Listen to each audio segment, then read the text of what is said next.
When thinking about tourist attractions in China, you'd be excused for immediately thinking about the Great Wall, the Forbidden City, Shanghai, and all the ancient traditional structures and villages across China.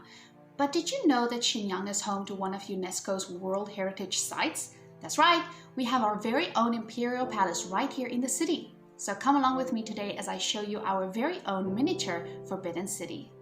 Mukden Palace, also known as the Shenyang Imperial Palace, was the former imperial palace of the Qing Dynasty before the Beijing Forbidden City stood under the spotlight. It witnessed the emerging of China's final imperial dynasty and played a vital role in modern and contemporary Chinese history. Shenyang, formerly known as Mukden, is home to the Mukden Palace. It was built in 1625 by Nurhaci, the first emperor of the Manchu dynasty, which would later be known as the Qing Dynasty, also the last dynasty of China.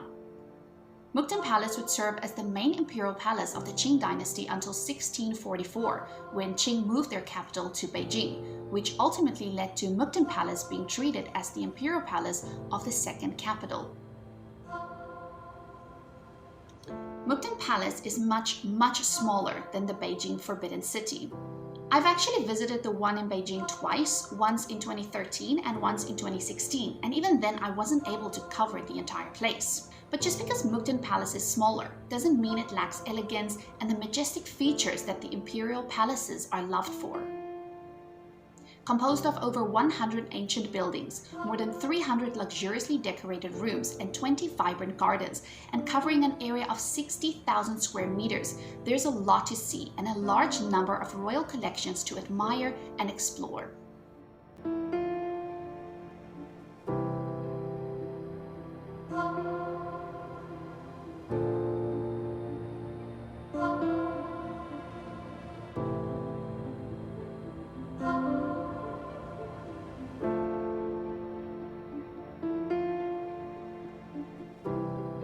The front part was built on the ground, while the rear is suspended on 4-meter-high supports, simulating the Manchu custom of living on mountain slopes.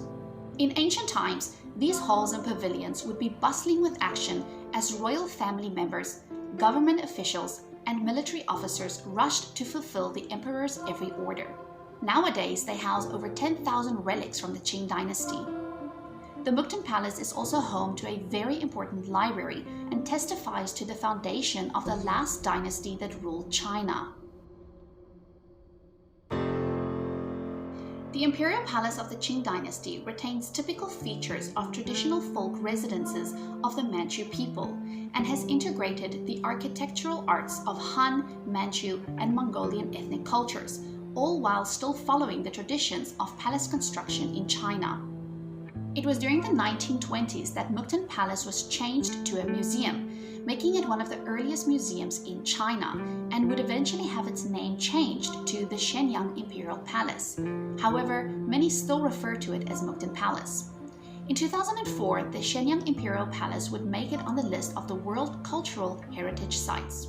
According to UNESCO, the Imperial Palaces provide outstanding examples of the greatest palatial architectural ensembles in China. They illustrate the grandeur of the imperial institutions from the Qing Dynasty to the earlier Ming and Yuan dynasties, as well as Manchu traditions, and present evidence on the evolutions of this architecture in the 17th and 18th centuries. So, if you ever plan a visit to Shenyang, be sure to put Mukden Palace on your list of things to do and see in Dongbei. Thanks for watching this video, and I hope you enjoyed learning a little more about the ancient history of Shenyang.